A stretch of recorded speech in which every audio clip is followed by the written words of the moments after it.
All right, I wanted to take just a few minutes. In the Zoom discussion we had just a short time ago, one of the things that I had mentioned that stood out to me as a result of this book, Abolition of Man, was that I needed to be more proactive in my own life about trying to arm myself for ways that I can protect myself against persuasion, propaganda, coercion, and this subjectivist mentality that can appear in a variety of topics, whether it's philosophy, politics, economics, whatever it may be. How can I start to become better at preparing myself for falling prey to some of these subjectivist ideas? And as I mentioned previously in our Zoom discussion, that I think one of the things that C.S. Lewis has made me realize is that I need to work on logical thinking, work on being aware of cognitive bias and how cognitive bias is prevalent in the world, not always being bad. A lot of times we use these things in trying to help persuade people to the truth. So it can even the fact that cognitive bias exists, these are just tendencies we have in how we think about things. The fact these exist does not mean we can't use them to try to promote truth and persuade people for truth. And we do this all the time, whether when it's, even think of religious truth, when trying to help share our ideas, we use a lot of these cognitive ways of thinking to share ideas to anyone. But we also have to realize this can be used against us too, to try to help us fall into traps, to believe things that aren't actually true, or taking truth and then surrounding it with mistruths, false ideas, and then we start to believe it because there is that one nugget of truth, even though everything else is false. And that can be very persuasive if we don't pause and really rationally think through what's being presented to us. So I thought just for a few minutes, I wanted to share a couple things that I've learned so far in really trying to better understand logical thinking. And there's some cognitive biases that I've always known have existed, and but to give them names of what these cognitive biases are has been helpful to me. Some are familiar and I've known about. There's other cognitive biases that I wasn't as familiar with, and now that I am, I can recognize these, like in commercials, advertisements, in other areas of life too. I wanted to take just a few minutes to share this with you because I thought it might be something fun or helpful for you too. But in medicine, I came across this doctor. His name's Dr. Jonathan Howard. And this is not necessarily a book for most of you listening, but it's something for medical physicians or medical providers. It's called Cognitive Errors and Diagnostic Mistakes, a case-based guide to critical thinking in medicine. And his point is that sometimes in medicine, we aren't trained in critical thinking as much as we should be. Even in college today, I can look back at my own college career. I really did not have a lot of philosophy. I did not have a lot of training in logical thinking, critical thinking, even though I think it's incredibly important. And so I've been reading that book and also looking at other areas that really kind of emphasize some of these cognitive biases. So I wanted to share a few with you. I think you might find this fun and interesting. Let me just share my screen with you.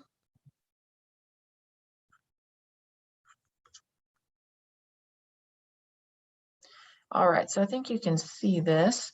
If you remember many, many weeks ago at the beginning, when I was talking about subjectivism, one of the things that's important when we approach ideas is to realize that people can approach things from different perspectives, and this is important. So like this image shows two people looking at a number written on the ground, and one guy thinks it's 6 and one guy thinks it's 9. And it's because of the perspective that they're approaching this that they think something different. Now there's going to be a truth. Whoever wrote the number on the ground intended something. He intended either the number 6 or the number 9, but both people you can understand why both people think something totally different from the other because of their perspective. So we have to continue to ask questions to find the truth. Is it 6 or is it 9? Well, let's find out who created the number, who drew the number, and find out what they intended. And so this is important when we think about things. I did this one at the beginning too, where you have this image of these blind men who all approach this thing in front of them, and they all start describing what it is that's before them. And so one of the blind men is touching the husks at the front of the elephant. They don't know it's an elephant yet, but he's touching the husks and he thinks, wow, this is hard, it's firm, it's sharp, it has a point, it's long. Maybe it's a sword of some kind or a weapon of some kind. Or you have the guy at the opposite end who's holding the tail of the elephant, though again, they don't know it's an elephant yet. And he says it's long, it's leathery, it has hair-like structures at the end. Maybe it's a rope. And then the guy who's at the side down by the foot of the elephant, again, does not knowing it's a foot, but it's hard, it's firm, it's leathery, but it's tall, it's wide, it's broad, it leads up to something. And I can feel there's something above me. Maybe it's a tree, or maybe this is a post of some kind. So all of them have different perspectives of describing the same thing. And if I was a person looking at this elephant, and I hear one of the blind men from the back saying it's a rope, you're going to be like, what? Is he crazy? This isn't a rope. It's obviously an elephant. But we have we can come at this from a broader perspective because we can see the whole thing rather than only having one piece of the truth. And so we also need to step back and say, let me take all of the truth in context and really look at all the different perspectives to understand what it is before me. So then there's another example, and I haven't presented this one to you guys in the past. I wanted to show you this one. This is another way, it's another logical fallacy, another way of coming to a conclusion. It's called a false causation. So let's say you take a graph and you take ice cream, and you start to notice that every time the sale of ice cream increases, then we also see increasing obesity, increasing higher crime rates, increasing death and drowning, increasing in forest fires. So let me take number 3. Every time we see the ice cream sales going up, we see an increase in the number of people who die because of drowning. So should we then conclude ice cream causes more drowning deaths, that there's this one-to-one correlation? Or take number 4, every time the sale of ice cream increases, we see an increase in forest fires. Therefore, ice cream causes forest fires. Well, we would say, well, that sounds a little ridiculous. That sounds crazy. What this is, it's a logical fallacy that's called cum hoc ergo propter hoc. And I'll explain what that means in a minute. But basically, the argument is as ice cream sales go up, there's an increase of these things, like drowning and forest fires. Therefore, ice cream must be the cause.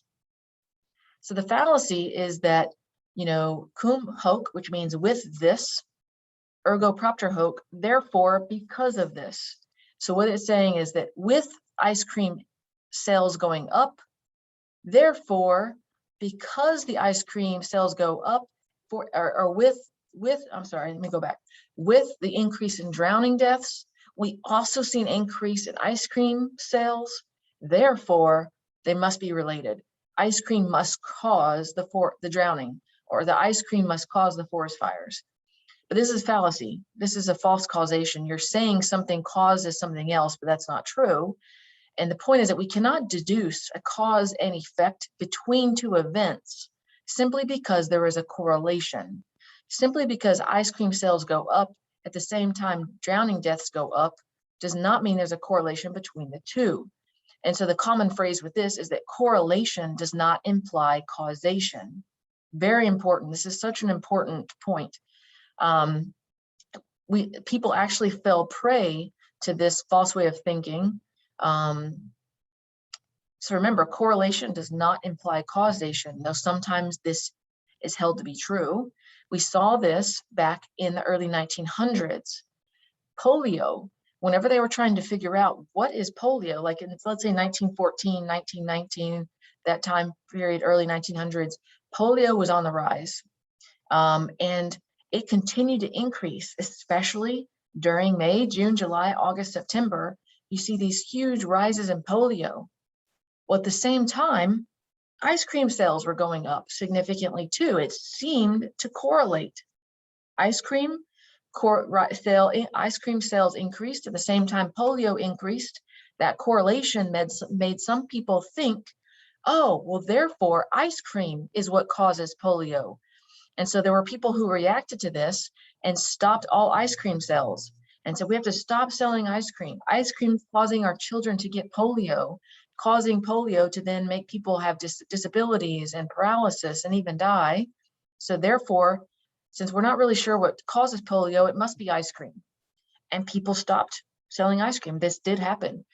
There's also a correlation with the number of cats, the animals, the cats.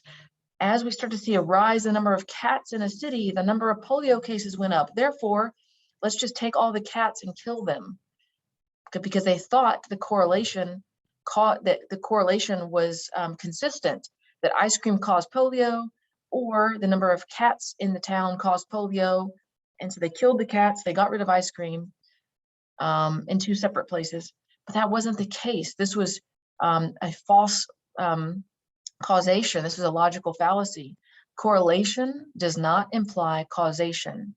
And in order to try to figure out what's happening, we have to continue to dive deeper, because what was actually happening with the ice cream situation was that during the summer months, people started to crowd together. They started to have children's parties. They started to have a lot of indoor and outdoor activities in large groups of people. A lot of kids would come together. And that large group of people coming together was spreading polio. So when a child who had polio happened to go to a birthday party, there happened to be ice cream, then they all go home, multiple other children then got polio. It wasn't the ice cream. It was the fact they all were crowded together and one child had the polio and spread it to others. And so there is this logical fallacy we have to be aware of, because this happens all the time. And even today it happens. And this is why doing actual, thorough, rigorous studies, scientific studies, to try to find out what actually causes one thing versus another is important, because correlation doesn't necessarily mean causation. So we have to study and figure out things. So if you give a group of people, let's say you have two groups of people, group A and group B. Let's say you give group A medication number 1, and then you don't give group B anything, then just because group A got better does not necessarily mean the medication worked.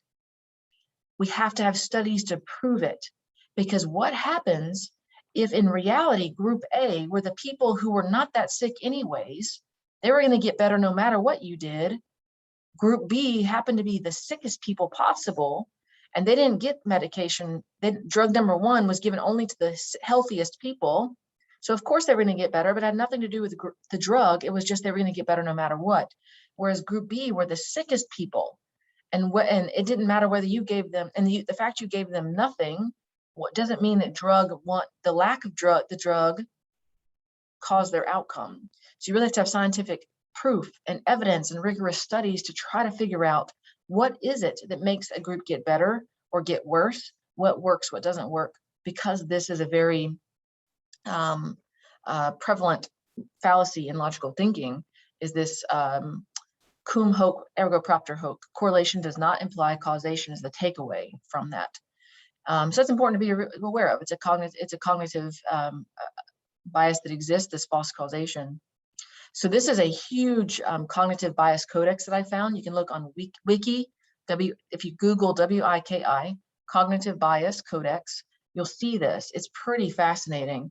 And so it shows all these different cognitive biases that exist that can be used to promote the truth or to promote falsehoods. And it's incredible, but I'm not going to hone in on all of these. I'm going to pick a few. There's one that's really common. It's called the anchoring bias. The anchoring bias is this idea that if you start with an initial data point that serves as your reference, it's going to influence other decisions. So like on this graphic here, the orange circle, you see it in two different settings. The orange circle surrounded by these large blue dots, and then the orange circle surrounded by these small blue dots. Which orange circle is bigger? Is it the orange circle on the left or the orange circle on the right? Which one's bigger? The answer is that they're the exact same size, but the surrounding blue dots changes your perception of the orange dot. So it makes the orange dot on the left look a little bit smaller because it's surrounded by these giant blue dots. And so your initial reference point is the orange dot. And then depending on what you surround it with influences your perception of the orange dot. And this is called the anchoring bias. And to see how this is kind of comes into play, so an anchoring bias, I found this from that book I mentioned, by Dr. Jonathan Howard, Cognitive Errors and Diagnostic Mistakes. He shows this as an example of an anchoring bias. Let's say I give you the word P-AY, and I ask you, what word am I thinking of? And then let's say I flash on the screen, either a mosque or a crucifix with a Bible. That's going to make you automatically fill in the blank one particular way. Or if I flash on the screen a school bus with a swing set or this little jungle gym, it's going to make you fill in the blank a totally different way, because there's an anchoring bias. These data points I'm giving you are persuading you, they're influencing you to fill in the blank a certain way. This is an idea of anchoring bias, and this can happen to us, that people want us to think a particular thought, so they may flash out images or words that help lead us in a particular way, because the initial data point influences our way of thinking. Here's another one. So let's say that I need to give you a drug. You have a really serious disease, but you could benefit from taking a drug to help improve your situation. So I'm going to offer you some drugs. I'm going to offer you drug A, and I'm going to tell you this has a 1 in 10 chance of bleeding. Or there's drug B, and I'm going to offer it, and it has a 1 in 100 chance of bleeding. Or you could take no drug at all. Would you choose drug B? I think a lot of people might say, well, yeah, I mean, 1 in 100 chance, that's a pretty low risk compared to 1 in 10 chance of bleeding. And if drug B will help me a lot, I'll take it. What about this? A different scenario, you're still sick, the same disease, and I'm offering you 2 different drugs. Drug C, there's a 1 in 1,000 chance of bleeding. And drug D, there's a 1 in 100 chance of bleeding. Would you use drug D? You may say, well, no, I'd rather have drug C. I don't think I'm going to take drug D. I think drug D, the risks are way too high. I want drug C, if that's an option. Well, let's look back now at what you've just decided.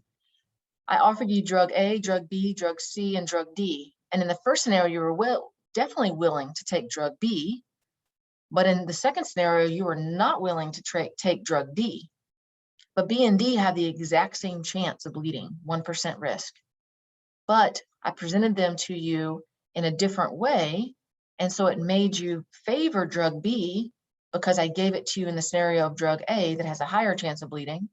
Whereas in the second scenario, you really didn't trust drug D because I gave it to you in the scenario where there was another drug available, making drug D look worse. But drug B and drug D had the exact same chance, but you were influenced by how I presented the information to you. And that's this anchoring bias, that how things are presented to us and in the context they're presented to us can change our decisions. So we have to be aware of that. This happens in marketing all the time. So I found a couple of these examples. If you Google anchoring bias online, these pop up. So the first one is an anchoring bias because what they're doing is they're giving you 3 options. And they're making the middle option look pretty good because it's showing you, well, you may not want to get the cheapest option that's $30, $29.99, but you may not want to get the most expensive option. So let's go middle of the road. Or they're also tempting you because they're showing you this discount. The anchoring bias is also not only, so one anchoring bias is that it's showing you the middle option compared to a cheaper option and a more expensive option. But another anchoring bias is showing you a previous price, that the highest cost, $64.99, used to be $69.99. So you're actually getting a good deal. That's an anchoring bias trying to influence your decision by showing you what it used to be. To make more sense of that, look at the far bottom right. It's showing this pink shoe. So this pink shoe, if it's advertised at $150, people aren't buying it. But whenever it shows you $199, but it used to be $500, that $500 is anchoring bias, showing what it used to be. What a great discount. What a great deal. I'm getting a bargain for $200. When the shoe is actually $150, so they're tricking you, but they're just not showing you that actual price because no one's going to buy it. They're going to make money by tempting you with this anchor bias. Now, this isn't always wrong. because this is how marketing happens. This is how advertising happens. But the reason to be aware of this anchoring bias is that it happens all the time in selling products to us.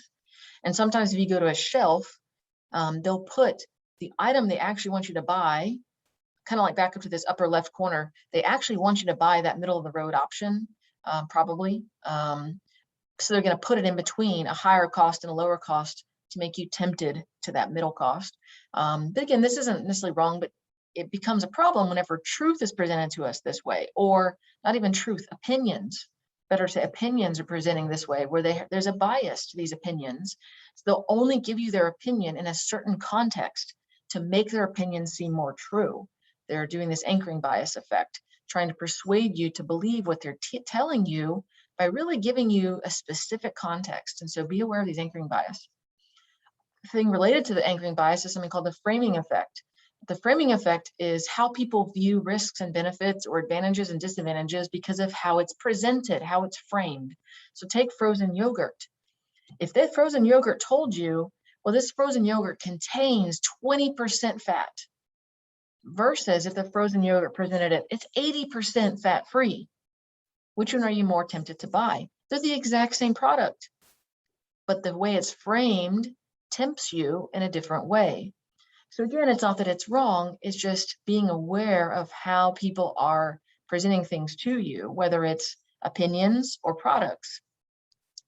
They can frame it in a certain way that makes something more tempting or more believable or more likely to purchase. So here's another trial that people did in that book by Dr. Jonathan Howard. He talks about this, but you can also find it online as well. It's a very common experiment to show this framing effect. How things are framed to you influences your decision. And I think it's just really important when we listen to different opinions in the world today and different views in the world today, this framing effect. All right, so the trial, I give you $50. Okay, you and I are sitting together, we have a table. I'm handing you a $50 bill. And here's the deal. You can choose two options. You can either keep $30 of this 50 and walk away, or you can gamble. And the gamble is that we roll this dice and you're either going to get to keep it all or lose it all, depending on what happens. Or let's say we flip a coin. We flip a coin and the result of the coin flip will be you can either keep the 50, all of it, or you'll lose it. So you can either keep $30 right now, walk away, no questions asked, or you can put this $50 on the table and we can gamble it.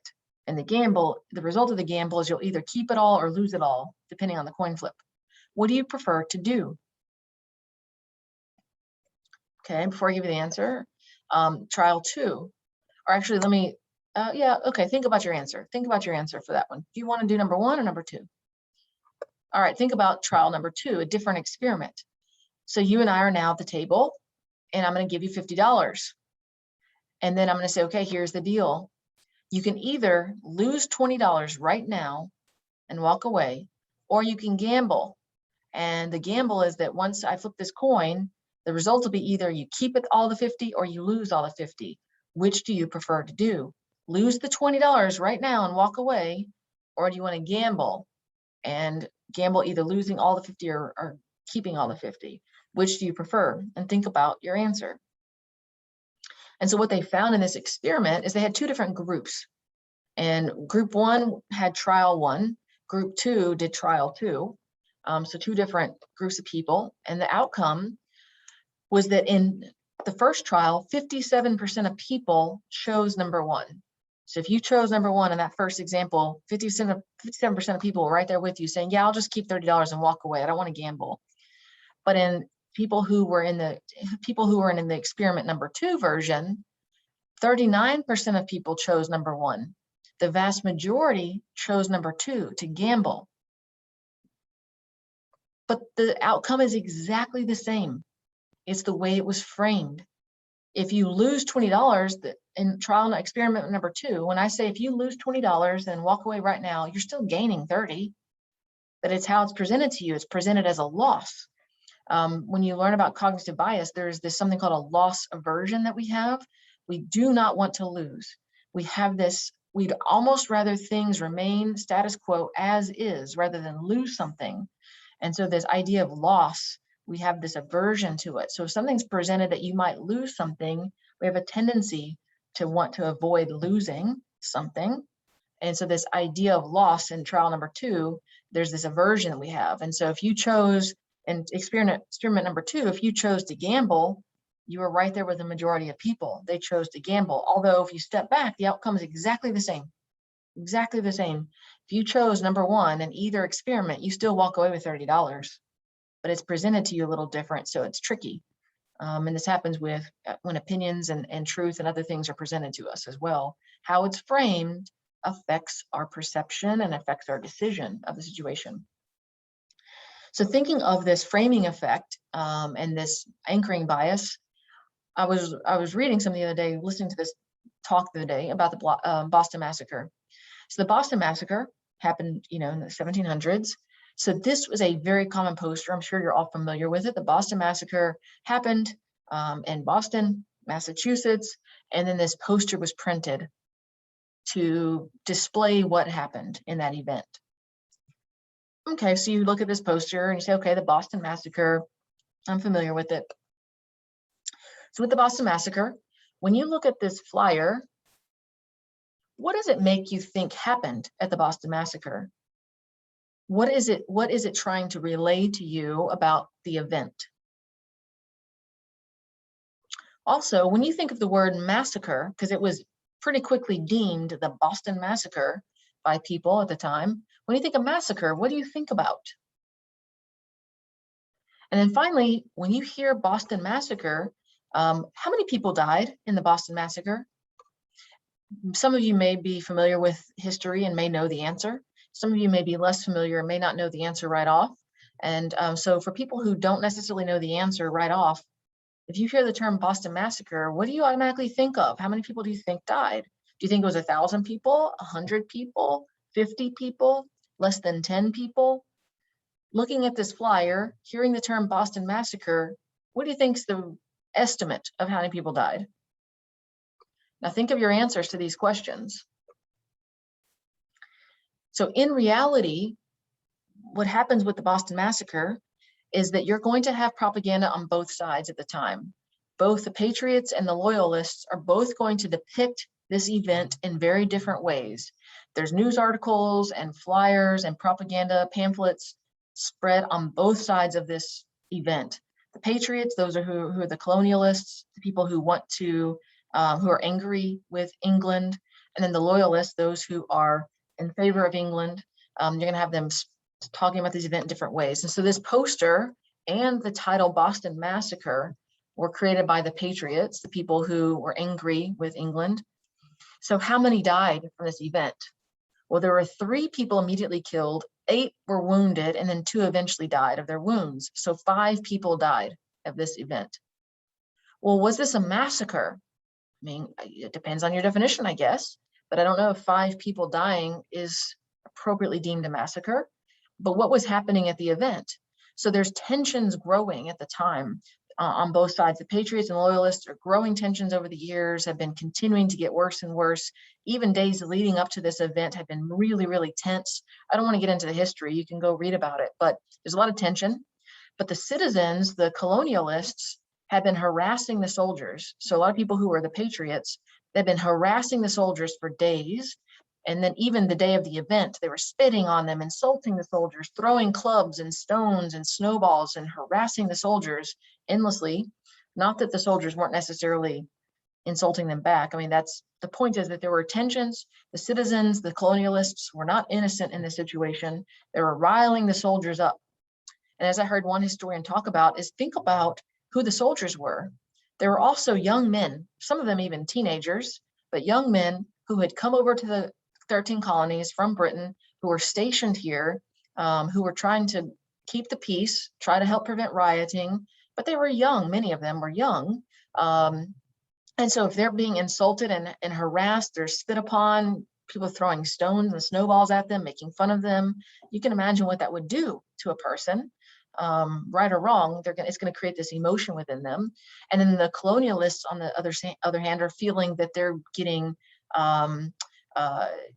treated poorly by those from Britain, not particularly these individual soldiers, but these individual soldiers represented England, whom they hated, represented the monarchy, who they hated and who they were angry with for some of the taxes. And so this is really tense. And then what eventually happens is that one soldier fires his weapon, and then all of a sudden fights break out and other shots are fired into the crowd. And then you have this chaos for a minute before that chaos is broken. And as a result, 5 people die, and then 3 others are wounded. And what ends up happening is that 8 of the soldiers were charged with murder, but 6 were eventually acquitted. 2 were found guilty of manslaughter because they fired their weapon into the crowd. And these soldiers were defended by the future president, John Adams. And so if you look at the results, that 8 soldiers, 6 of whom were acquitted, 2 were found guilty, not of murder, but of manslaughter.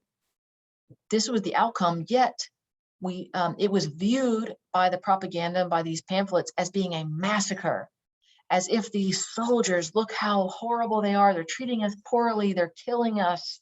That was the attitude. That was what these flyers were trying to portray, because they was trying to rile up the tension and the anger with England, because there's an agenda behind this. They were trying to get people upset and angry and revolt. And so these pamphlets did do that. There are also 4 civilians who were arrested at the same time because they had been involved in firing weapons as well. They were acquitted also. So that everyone was pretty much, no one was found guilty of actual murder. 2 were found guilty of manslaughter. That was the extent. The others were acquitted. And the 2 found guilty of manslaughter, the punishment was branding on their hand. But if you go back to this flyer and the title is the Boston Massacre, you would not automatically think that was the ultimate outcome. If you're someone who's seeing this propaganda pamphlet, the bloody massacre, the Boston Massacre, is trying to rile these tensions. So as I looked back at history when I was reading something, I was like, wow, this is an example of, the framing effect or the anchoring bias. I mean, because it's trying to garner a particular interpretation of the events by how it's portraying things. And so it's really important to understand the actual facts of the event. But this pamphlet accomplished, it was done for a purpose, and it did rile people up. And not that the people, the colonialists, didn't have reasons to be angry.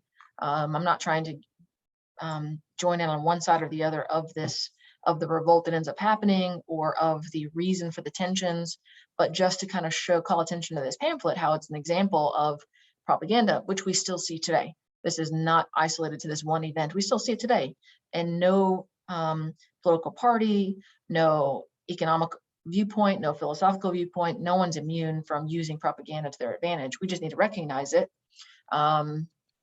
And that's the point of this, is recognizing there can be framing bias, framing effect, and anchoring bias in some of these things. So there's other biases to be aware of. I'm not going to go through all these as extensively, but there's one that's called the authority bias. How much do we believe simply because we trust the authority telling us?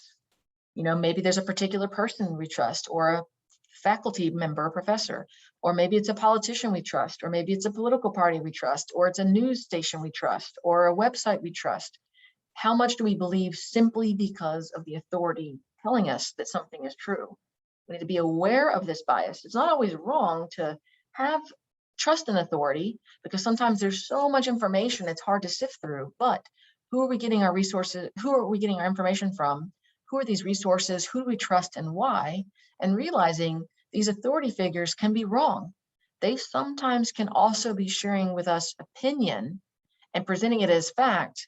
And if we're not always kind of careful and always being discerning and trying to be prudent of what we're listening to, we can be fooled, even by people that we trust. I'm not trying to give any specifics here. We're trying to be very general with this, but we want to be very careful. This authority bias exists. Not always wrong to trust authority figures, but we need to always recognize, even if it's something like, okay, for example, I'm very ignorant when it comes to economy, what's the best way to do economy, or political philosophy. So I may have certain people that I'll just listen to their opinions because I trust them, but at the same time, I need to realize I am trusting them because of who they are, not because they're actually presenting facts. They could be wrong. So as long as I recognize this authority I'm listening to could be wrong, and so if I all of a sudden hear someone else with a different opinion, I should not say, well, that person's just wrong. I should recognize, well, that's a different person with a different opinion. I'm not really knowledgeable in this area. Let me listen to both viewpoints, because it's not an area where I really know. And it's something I need to be open to other viewpoints if the authority I trust is being contradicted by someone else. Anyway, another cognitive bias. How much do we believe simply because the other people around us who are similar to us also believe it? Or how much do we believe because those in the group we belong to believe it? These are groupthink bias and this bandwagon effect. The both are very prevalent. You know, there may be, sometimes people call it like tribes today, whether or not you like that term. Tribes, this idea, maybe it's a political tribe or a religious tribe, or we can also think of it as groups. I kind of like the term group better, but there may be a political group you feel most comfortable with, or a religious group, or even within one religion, there may be different groups that form with different ideas of things. You may feel particularly drawn to one group or another, one because you feel more comfortable. But there's this groupthink bias that exists, and there's something called the bandwagon effect, that if you see more and more people starting to agree with a view, you sometimes jump onto that bandwagon. It doesn't mean that you know that you've researched it yourself. And so again, these things aren't necessarily always going to lead us into error. But we need to recognize this is why we're believing something.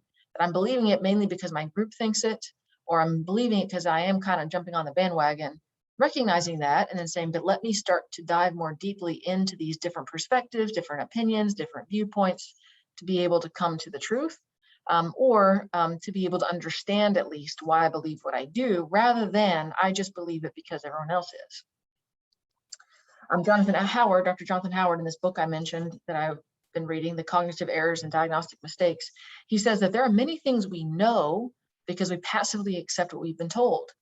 He says, quote, "None of this makes you a thoughtless sheep. It means that conformity is a powerful regulator of human thought and that you're normal, without the time or inclination to thoroughly investigate every piece of information you've ever been told," end quote. So this is important to realize. The bandwagon effect, groupthink, authority bias, these are powerful because, and it's okay sometimes because there's so much information, but we need to recognize why we're accepting something as true. If it is one of these reasons, and that way, if we're challenged, it's not automatically, well, I know it's true and you're wrong, because it may actually be, maybe my group is wrong. Maybe the authority I'm listening to is wrong. Let me dive more deeply into it. So we must be aware of how we are acquiring knowledge, and then realize people will take advantage of these cognitive biases we have. People will take advantage of the bandwagon effect. It's powerful. So people will use it, whether it's in politics, economics, philosophy, religion, medicine, whatever it may be. People will take advantage of these things. And so just be aware of that. So here's an example. This was something I found in 1955. This is in Dr. Jonathan Howard's book. He talks about this.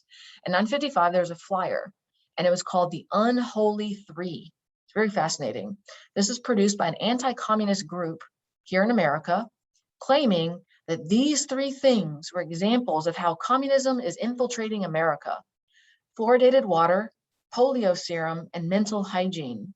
These three things are proof that communism is invading America, infiltrating America. It's infiltrating how we think. So they produced this flyer against these ideas. Let me zoom in. So fluoridated water. This is water containing fluorine. It's a rat poison. There's no antidote. It's already the only water in many of our army camps, making it very easy for the saboteurs to wipe out an entire camp personnel. If this happens, every citizen will be at the mercy of the enemy who's already in our gates.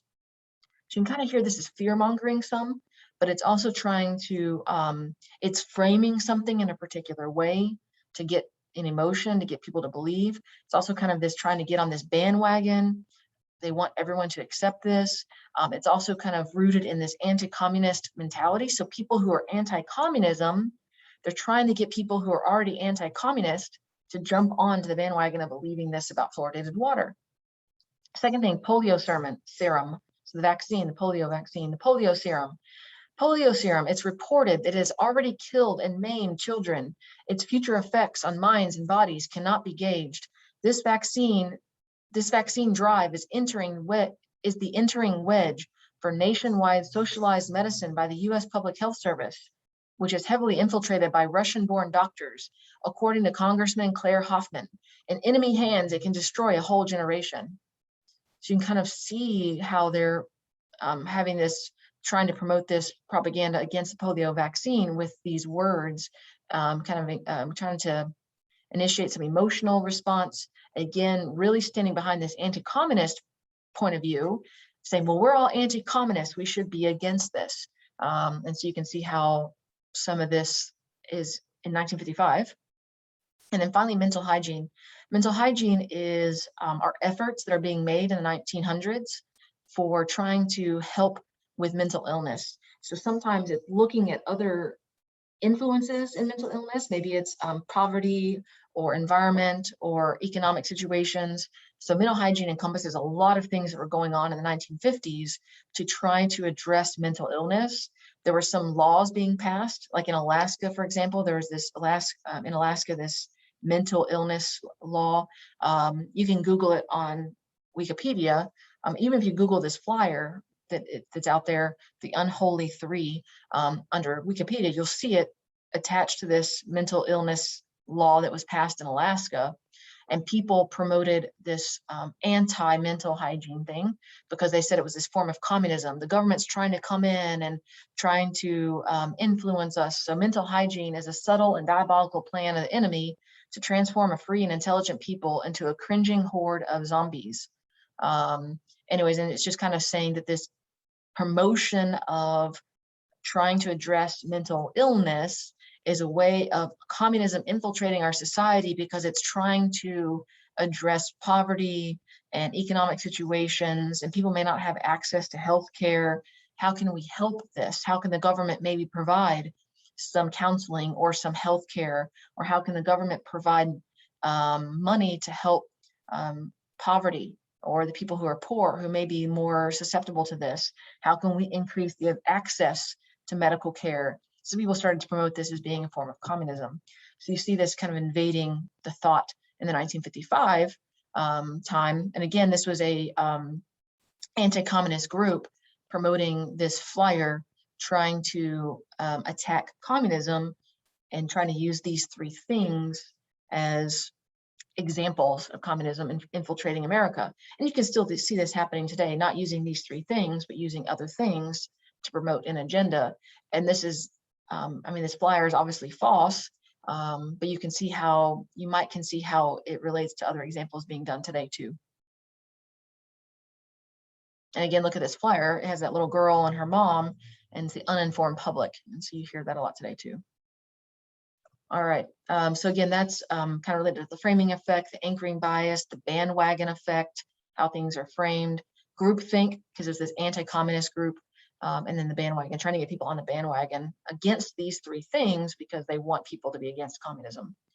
So other things that are cognitive biases, confirmation bias. This is the tendency to seek out evidence to support a pre-existing belief rather than look for disconfirming evidence to refute it. So we all have this tendency, we believe something, so when we're looking for evidence and proof, we tend to have this tendency to find those things that confirm what we already believe, rather than looking for evidence to disprove what we believe, the confirmation bias. Belief bias is the tendency to evaluate an argument's validity on the basis of whether or not one agrees with the conclusion instead of whether it's supported by evidence. So what this means is we have a belief, so then we look at the evidence before us and we'll accept something as being proof because the conclusion agrees with our pre-existing belief. We don't look and say, okay, how did this come about making that conclusion? For example, let's say a scientific study. You have a scientific study, these researchers have done this trial, and they've done it using methods X, Y, Z, and their conclusion happens to be what I already believe. Well, their conclusion agrees with my belief, so, oh yeah, that's a great study. That proves it. See, this study proves that what I believe is true. That's a belief bias. Because instead, what we should do is go back and look at the study and look at the methods and say, okay, were these methods valid? Was method XYZ valid? Or were there biases in how this research study was done? We can't just look at the author of the study's conclusions. We have to look at the entire study. And so when we look at, or if someone presents, like a newspaper article or a social media site presents a conclusion, well, they give all this data, all this background. In conclusion, I believe X. Oh yeah, I believe that too. So everything they've said must be true. We're not really looking at the argument's validity. This is called belief bias. Also something called illusory truth effect. This is the tendency to believe statements are true merely because they've been heard repeatedly. So we hear something over and over and over and over and over again, we start to believe it just because we've heard it so many times. There's not evidence for this. It's just been pounded into us over and over and over and over, which commercials do a great thing with, but also, you know, you hear these one-word phrases or these memes that exist out there. You hear it over and over, you start to believe it's true. There's not really proof. It's just you've heard it so many times, you believe it's true. That's called the illusory truth effect. And there's something called the exposure effect, which is similar. It's called the familiarity principle. But this is the tendency to prefer something simply because we're familiar with it. So we prefer, you know, one political philosophy because we're most familiar with it, because maybe we've grown up with it. That's what our parents believe. That's what our friends believe. Or we believe one particular economic policy because we're most familiar with it. We don't really understand the other various political philosophies or economic ideas. We're not really familiar with it. So we believe the one we're most familiar with. This is called the exposure effect. The one that you're most familiar with, you just accept to be true, or you prefer it because you're familiar with it. Again, these aren't obvious, these aren't outright wrong in and of themselves.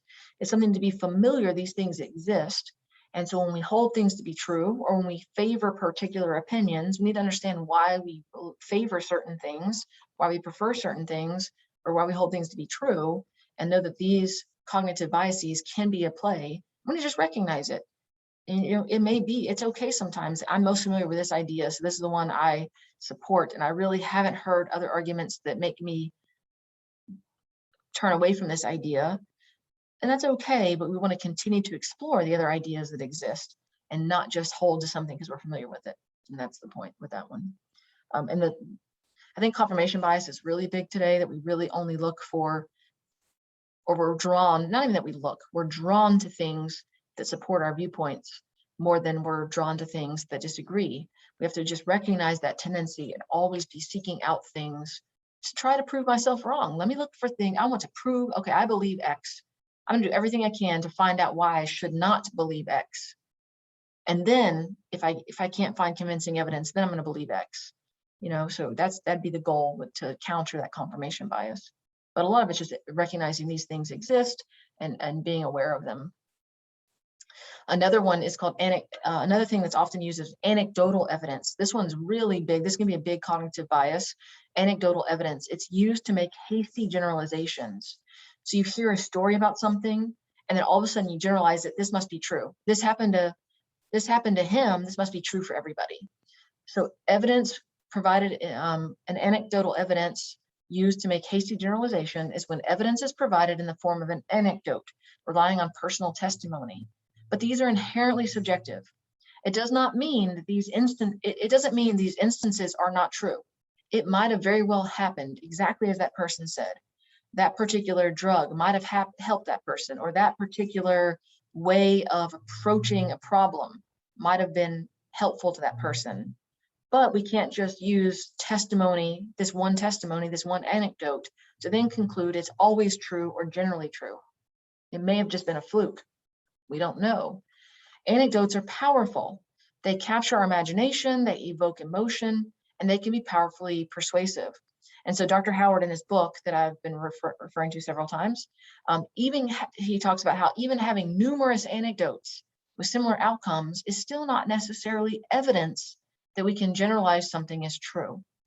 And Dr. Howard wrote that anecdotes can be important starting points for an investigation. This anecdote happened for Jane Smith. Okay, well, let's investigate that. That anecdote is important to start an investigation, or to see if that is going to work for everyone, since it worked for Jane Smith. But Dr. Howard says that anecdotes are not appropriate ending points. So we can't say, well, it worked for Jane Smith, therefore it works for everybody. Or it worked for Mrs. Jones's classroom, therefore it must be something that's going to work in everyone's classroom in our school. Just because an anecdote is true for one person or one group does not mean it's valid to say it works for everybody, or it's going to work for everybody, or it works for most cases. And this is why scientific studies need to be rigorous and are really important to try to investigate these anecdotes, but we should not use anecdotes to come to conclusions that are in and of themselves end all be all conclusions and valid. It's not valid criteria for evidence, anecdotes. So those are the examples I had. I just found those helpful for me. There's so many more examples. You can kind of Google the cognitive bias on that wiki, WIKI, cognitive bias codex, and see that huge number of cognitive biases that exist. But for me, it was just really helpful to start to investigate these and start to really stand back and say, how am I viewing opinions and preferences and truth in all these areas of life? And where are the cognitive biases that I hold or that are influential for me, so that I can be careful when I listen to people and listen to opinions and preferences.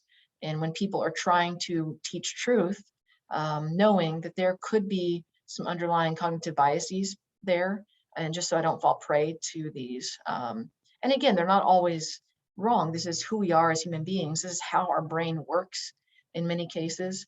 There's so much information out there that we're not going to have the time or ability to know every single thing about every single aspect of life.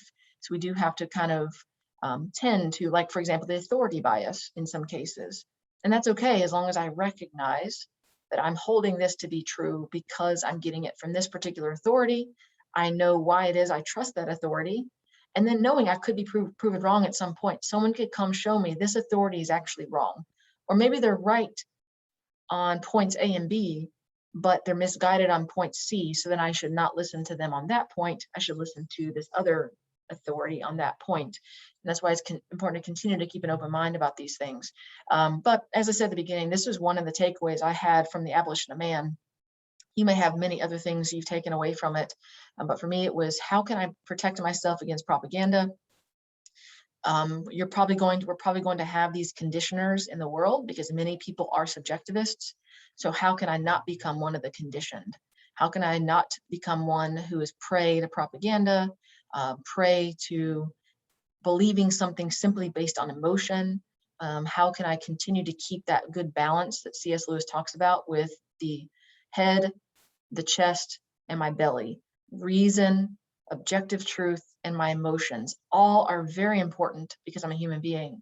We can't ignore any of those, but we want to keep them in a proper balance to each other and keep them rightly ordered to each other, to help when I form my ideas and form my preferences, and then start to understand truth and accept truth and start to find and seek truth in life and in the world. So it was a little digression from the book, but it was something I found helpful. So I thought I'd take a few minutes just to share with you in case you also find this little segment helpful. All right, well, take care and have a blessed day and a good week. Thanks again for joining me throughout this time reading this book, and hopefully you all found it helpful. And if you have anything to share about this book, feel free to add that in the comments of any of these videos. All right, take care.